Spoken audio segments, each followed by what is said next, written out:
Nyari laptop murah tapi performanya yang bagus, mungkin laptop ini bisa jadi solusinya.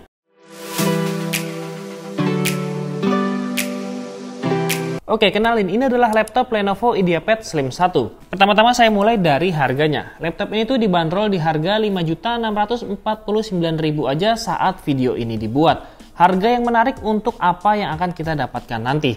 Laptop ini tuh memiliki desain yang tergolong simple dan juga elegan. Gak banyak corak ataupun motif yang ada di laptop ini. Di bagian atas laptop ini tuh hanya ada satu tulisan Lenovo. Tulisan ini menurut saya pribadi memberikan kesan yang manis kalau kita lihat dari atas. Untuk model desainnya ini juga tidak terlalu banyak menimbulkan bekas fingerprint saat kita memegang laptop ini. Untuk dimensi laptop ini tuh memiliki panjang 32,5 cm dan lebar 21,6 cm serta ketebalannya ada di angka 1,79 cm. Jadi bisa dibilang laptop ini tuh dalam kategori laptop yang tipis. Memang bahan dari bodi laptop ini tuh masih menggunakan polikarbonat dan menariknya karena masih menggunakan bahan polikarbonat, bobot laptop ini tuh menjadi ringan. Berat laptop itu hanya ada di angka 1,37 kg aja. Dan untuk chargernya memiliki bobot 229 gram. Jadi kalau di total bobot laptop ini dengan chargernya ada di angka 1,6 kg aja. Jadi buat teman-teman yang ingin bawa laptop ini kemana-mana, laptop ini masih dalam kategori yang ringan. Untuk varian warna yang disediakan dari Lenovo IdeaPad Slim 1 ini ada dua varian. Yang pertama adalah varian yang saya pegang ini, yaitu varian Cloud Grey, dan ada satu lagi yang Lenovo bilang itu adalah varian Sand. Buat kalian yang suka buka laptop dengan satu tangan, sayangnya laptop ini tuh masih belum bisa. Tapi secara overall, menurut saya pribadi, desain laptop itu masih masuk dalam kategori yang bagus. Lanjut ke bagian kelengkapan portnya. Di bagian sisi kiri laptop ini terdapat satu port DC-in, satu port USB 3.2 Gen 1, satu port HDMI, satu port USB Type-C 3.2 Gen 1, satu port jack audio 3,5 mm. Dan di bagian sisi sebelah kanannya terdapat satu buah port USB 2.0 dan satu SD card yang pasti berguna banget buat para konten kreator.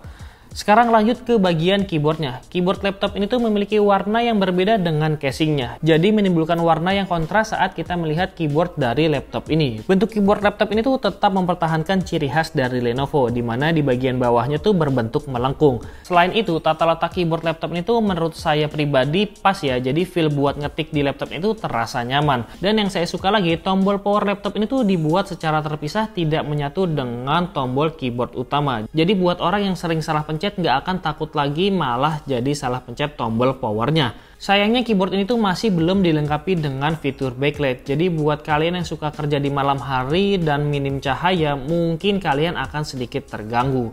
Lanjut ke bagian touchpadnya. Di sini saya suka dengan penempatan touchpadnya. Touchpad laptop itu diletakkan pas sekali di bawah tombol spasi. Jadi berasa nyaman aja pas gunain laptop ini. Untuk dimensi touchpad ini bisa dibilang cukup. Jadi tidak terlalu besar dan juga tidak terlalu kecil. Tapi pas untuk digunakan. Selanjutnya ke bagian layarnya. Layar yang diberikan laptop ini tuh berada di ukuran 14 in di resolusi Full HD dengan panel TN. Tingkat kecerahan maksimalnya ada di angka 220 nits. Selain itu, layar laptop ini juga memiliki fitur anti glare. Jadi pas pakai laptop ini tuh minim banget sama yang namanya pantulan cahaya. Tapi sayangnya buat kalian yang suka ngedit, layar laptop ini tuh nggak bisa diandelin. Karena memang akurasi yang diberikan layar laptop ini tuh masih jauh banget dari kata akurat. Mungkin ini salah satu cara Lenovo buat menekan budget dari laptop ini. Mengingat harga yang diberikan ini sudah tergolong murah. Untuk bezel kiri kanannya pun sudah tergolong tipis. Tetapi memang untuk bagian atas dan bawahnya masih termasuk dalam kategori yang tebal. Tapi ini sangat wajar sekali di kelas harganya.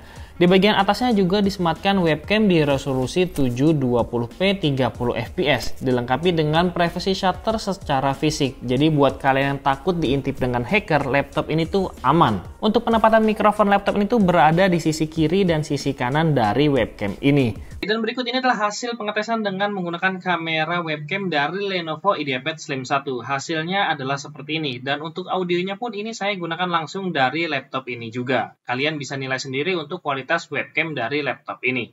Lanjut ke bagian audionya. Laptop ini tuh dibekali dengan dua buah audio yang letaknya tuh mengarah ke depan bawah. Kualitas suaranya terbilang bagus di kelas harganya. Apalagi bagian bawah laptop ini tuh dibentuk melengkung sehingga suaranya bisa jadi keluar. Selain itu, laptop ini juga memiliki teknologi Dolby Audio yang membuat kualitas suaranya makin enak lagi. Jadi kalian bisa merubah settingan audio ini sesuai dengan keinginan kalian. Dan berikut ini adalah sampel audio dari Lenovo IdeaPad Slim 1.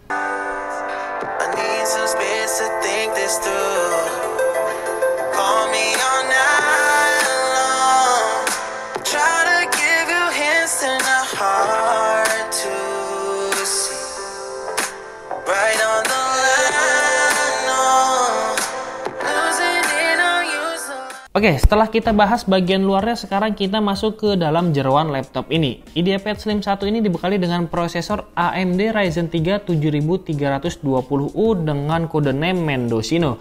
Fabrikasinya ada di angka 6 nanometer dan base powernya di 15 watt. Laptop ini tuh memiliki 4 core 8 thread dan L3 cache-nya ada di 4 MB. Buat integrated grafiknya menggunakan AMD Radeon 610M yang sudah mendukung video AF1. Buat RAM-nya sendiri ini dibalut dengan RAM 8GB LPDDR5 dual channel onboard. Jadi buat kalian yang ingin upgrade, laptop ini nggak bisa di-upgrade untuk RAM-nya. Dan untuk storage-nya, laptop ini tuh dibekali dengan SSD berkapasitas 256GB dengan tipe SSD M.2 NVMe PCIe Gen 4. Model SSD yang digunakan adalah SSD 2242 atau gampangnya ini adalah SSD yang pendek. Tapi kalau kalian rasa storage-nya ini kurang, kalian masih bisa mengupgrade-nya. Jika kalian ingin mengupgrade laptop ini dengan menggunakan SSD 2280, laptop ini pun bisa. Jadi teman-teman juga tetap masih bisa menggunakan SSD dengan tipe yang panjang. Lanjut ke bagian konektivitasnya. Laptop ini tuh udah dibekali dengan Wi-Fi 6 dan juga Bluetooth 5.1. Oke, sekarang kita masuk ke dalam pengujian performanya. Hasil pengetesan dengan menggunakan Cinebench R23 untuk skor single core-nya ada di angka 1069 dan untuk multicore-nya ada di angka 4281. Lanjut ke pengujian dengan menggunakan 3D Mark dengan TimeSpy. Untuk grafik skornya ada di angka 532 dan CPU skornya ada di angka 3038. Pengujian selanjutnya menggunakan 3D Mark Night Ride. Untuk grafik skornya ada di angka 7890 dan CPU skornya ada di angka 5470. Pengujian selanjutnya di sini kita cek kecepatan SSD-nya. Di sini kita menggunakan aplikasi Crystal Dismark. Untuk kecepatan read-nya ada di angka 1760,65 dan untuk kecepatan write-nya ada di angka 1291,52. Jadi untuk kecepatannya SSD ini termasuk dalam kategori yang kencang. Dengan spesifikasi tersebut, laptop ini tuh masih enak banget buat dipakai kerjaan sehari-hari. Mulai dari kerjaan office, browsing sana-sini, nonton film di laptop ini tuh masih berasa nyaman-nyaman aja. Untuk pemakaian lebih berat lagi, saya di sini mencoba untuk bermain game. Yang pertama saya coba untuk bermain game Dota 2 dengan settingan low. Laptop itu mampu menjalankan game ini. FPS yang didapatkan ada di angka 50-60 FPS. Selama permainan saya tidak menemukan kendala yang berarti. Lanjut ke game selanjutnya. Di sini saya coba untuk bermain game Valorant dengan settingan low. Hasilnya juga sama, lancar dan tidak ada kendala yang berarti. FPS yang didapatkan dalam game ini ada di kisaran 80-90 FPS. Jadi saya ngerasa nyaman aja buat main game Valorant di laptop ini walaupun dengan menggunakan grafik settingan low. Oke, sekarang kita lanjut ke bagian baterainya. Laptop ini tuh memiliki kapasitas baterai 42 Wh. Buat dipakai nyetel video playback di resolusi 1080p dengan brightness 50% dan volume 40%, baterai laptop itu bertahan selama 9 jam 35 menit. Untuk kelas harganya ini sudah termasuk dalam kategori yang bagus. Untuk pengecasannya di sini kita mendapatkan adaptor dengan kemampuan 65 watt. Durasi ngecas dari 0 sampai 100% memerlukan waktu kurang lebih selama 2 jam aja. Selain itu, laptop ini juga memiliki fitur rapid charge di mana durasi charge-nya jadi semakin cepat. Untuk pengisian 0 sampai 100% hanya membutuhkan durasi 1 jam 40 menit aja. Selain itu, laptop ini juga tersedia fitur conversation mode. Jadi kapasitas pengisian baterainya tuh hanya ditahan sampai 80% aja. Sehingga membuat usia baterainya tuh menjadi lebih awet lagi pas kalian gunain laptop ini saat saat menggunakan charger terus-menerus. Oke, selain tadi yang sudah kita bahas, menariknya dalam paket pembeliannya, laptop ini tuh sudah disematkan Windows 11 Original dan Office Home Student. Jadi kalian gak usah bingung lagi untuk install laptop ini. Oke, yang terakhir masuk ke dalam kesimpulannya. Untuk harga 5 jutaan, laptop ini tuh bisa dibilang sangat menarik. Karena dengan range harga tersebut, kita sudah mendapatkan laptop dengan prosesor AMD Ryzen 3 yang memang sudah terkenal stabil untuk kebutuhan sehari-hari. Tapi selain itu, ada beberapa catatan yang mungkin kalian harus perhatikan. Yang pertama adalah kapasitas memori yang hanya 8 GB aja dan tidak bisa di-upgrade. Jadi kalian harus pastikan betul kalau RAM ini tuh sudah cukup untuk memenuhi kebutuhan kalian. Lalu selanjutnya ada keakuratan layar dari laptop ini tuh yang masih belum bisa diandalkan, dan ini memang karena laptop ini tuh masih menggunakan panel TN. Jadi sudut pandang saat menggunakan laptop ini juga terbatas. Dan yang terakhir adalah belum tersedianya fitur backlight yang ada di dalam keyboard laptop ini. Selebihnya selain itu saya di sini tidak ada komplain tentang Lenovo IdeaPad Slim 1 ini. Oke, jadi mungkin cukup sekian aja pembahasan mengenai Lenovo IdeaPad Slim 1 ini. Semoga video ini dapat bermanfaat buat kalian semua. Apabila ada salah kata saya mohon maaf. Saya pamit undur diri, sampai ketemu di video selanjutnya. Wassalamualaikum warahmatullahi wabarakatuh.